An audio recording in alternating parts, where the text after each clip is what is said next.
Last time Scheer was on the CBC, he got into an argument with the reporter over some dishonest information and not being genuine while reporting. Shocker. He has returned to the CBC and he's returned in studio. It looks like he has been named the official leader of the opposition for now. He's going to dive into that a bit further, and we're going to learn a little more about what is going on with Pierre as things currently stand. Saskatchewan Conservative MP and newly elected opposition leader Andrew Scheer is here with me in the studio. Mr. Scheer, good to see you again. Thanks for being here. Good to see you too. The old job, the new job's a bit like the old job. You've held this role before. I mean, congratulations on it. I mean, how do you plan to approach this in this unusual interim period where you're in this job? Yeah, thanks very much. First of all, I do just want to correct something you said on the air last time I was on your show. You said the government did not permanently increase the money supply. They absolutely did. The money supply is over $700 billion on M2, higher today than it was during the pandemic, and the settlement balances are still significantly higher than pre-lockdown period. So I just want to put that on the table. Okay, the Bank of Canada did that, to be clear. Well, they were buying government bonds because of deficit spending. But anyway, what we're describing this role is this is a parliamentary role until Pierre Poilievre has a seat again. I'll just be taking over some of the duties that require somebody to have a seat to do that. So moving certain motions and managing some of the operations around the leader's office. But we had a great meeting yesterday. We had MPs, all the new MPs that we won in parts of the country that we have never won before, like Welland and in southwestern Ontario. So there's a great sense of optimism. We're obviously, looking through what we did or what we didn't do that led us to falling short. But there's a real renewed sense of optimism and unity behind Pierre Poilievre. Okay, so what was the big takeaway, though? Because there was a feedback and in the early hours after the loss from the caucus when they gather here about, I guess, what went right, what went wrong, and maybe changes of direction or things you need to stick with. I mean, what's your high-level takeaway from the feedback the caucus presented? Yeah, I think first and foremost, we have to actually look at the data. The data tells the story about what happens. It tells the story of how we had tremendous growth in ridings that we lost by small numbers of votes. So, we lost some seats with 46, 47% of the vote. In most elections, getting 45 and above means you win the seat. It didn't mean that this time. What does that mean for the party? The new math, electoral math, is the NDP permanently in the single digits across the country. In my own province of Saskatchewan, they got less than 8%. This is the birthplace of the CCF and NDP movement. Clearly, counting on the NDP to take 10 to 20% of the vote might not be part of the decision-making going forward. What we aren't going to do is we're not going to listen to people who don't want our party to win to diagnose the problem. We want to meet with candidates who fought. We want to meet with volunteers who are at doors all across the country. We want to hear from them.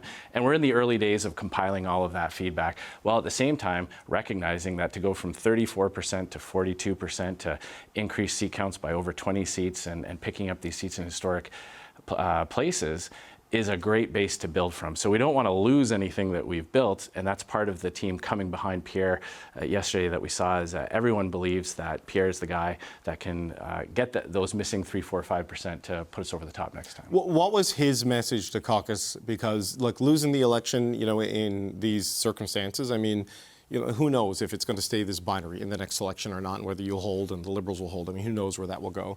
But, your leader lost a seat. He's now going to run out in Alberta. I mean, what was his message as to how that happened in terms of why Carleton went the way it did? Well, the riding has changed. The makeup of the riding has also changed.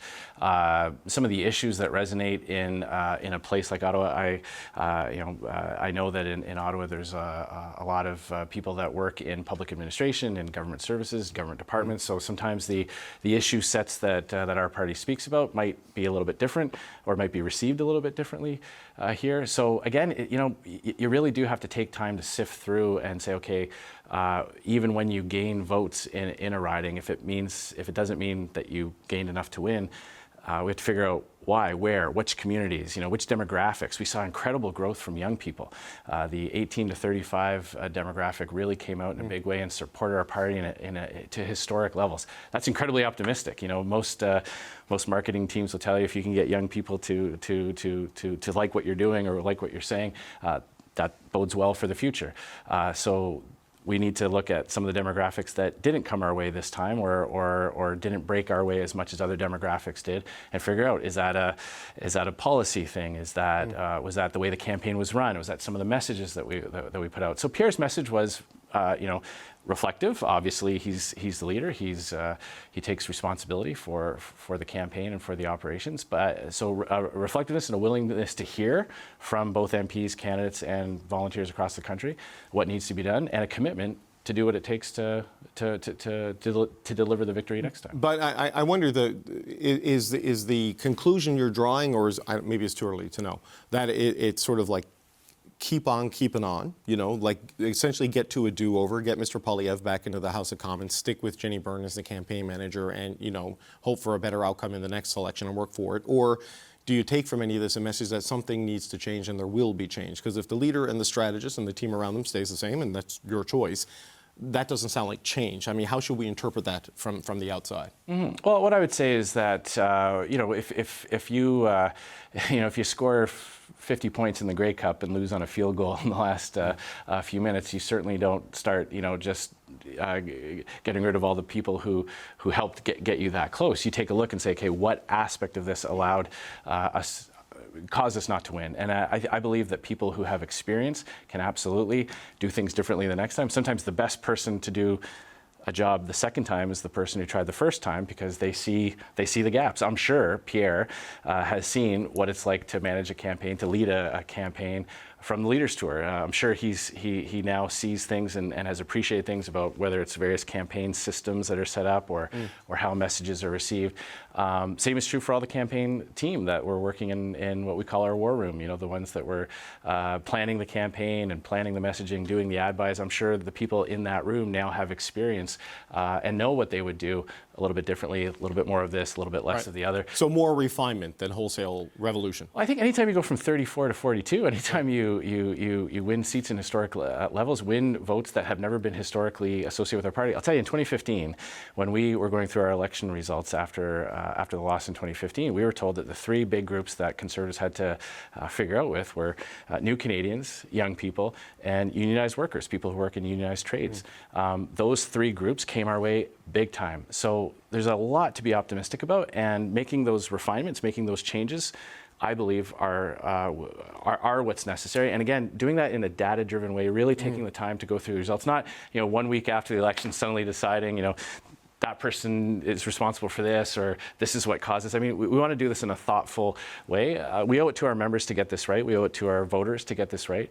And that's what we're going to do. So the issue set that you outlined in terms of the National Capital Region that might have played a role in the Carleton outcome. Obviously, Mr. Poilievre is running very far away from the National Capital Region, going back to the province where he grew up and running in Alberta. That issue set, though, does that suggest that maybe Mr. Poilievre, his next chapter of his political career is in the West, it is in Alberta, rather than back here, sort of in the Ottawa area? No, I was just trying to answer your question about why in one particular area or another. But those issues may very well be there when the next election happens too. They may. I mean, I believe that the Liberals will be hard pressed to create the conditions that led to their victory. A massive, unprecedented threat from a U.S. president saying things about our country that literally no other U.S. president has ever said, and dumping a sitting prime minister who didn't want to go right on the eve of an election. I doubt that those conditions are going to be there.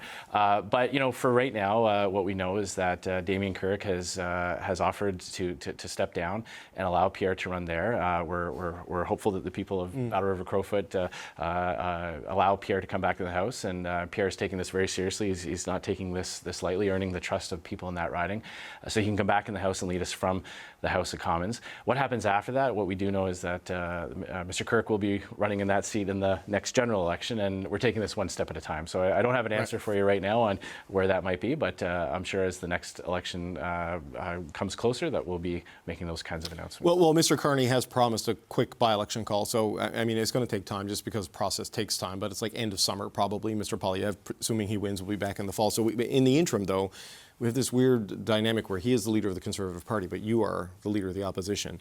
What happens with Stornoway? Does Mr. Poilievre and his family stay there? Because you technically have the right to go in there. You're supposed to be a member of Parliament. I know this is sort of a transitional period. I mean, what's the decision there? What's going to happen?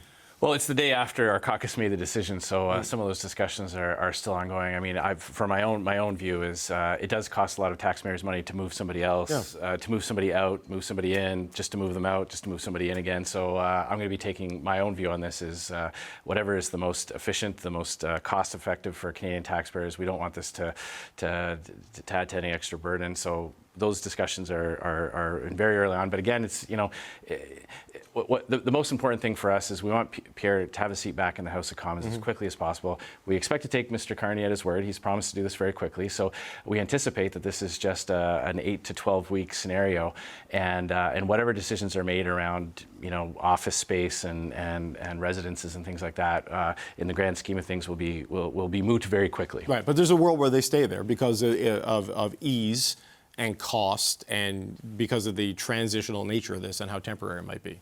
Well, again, very early days of those discussions, so I don't want to prejudge anything that may come out of that. So there you have it. Andrew Scheer will be temporarily taking over as leader of the official opposition. Sounds like Pierre is working extremely hard to gain the trust of the people that voted for Damien Keurig. It sounds like he is taking this more seriously than he ever has. And I am all for it 100%. It'll be interesting to see what happens in the meantime, especially when things do return on the 26th. And it sounds like we will potentially get the by-election near the end of the summer. Anyway, that's going to do it for this video. I want to know what you guys think down in the comment section below. Make sure you hit that like button, hit that sub button if you're new, and I'll see you in the next one.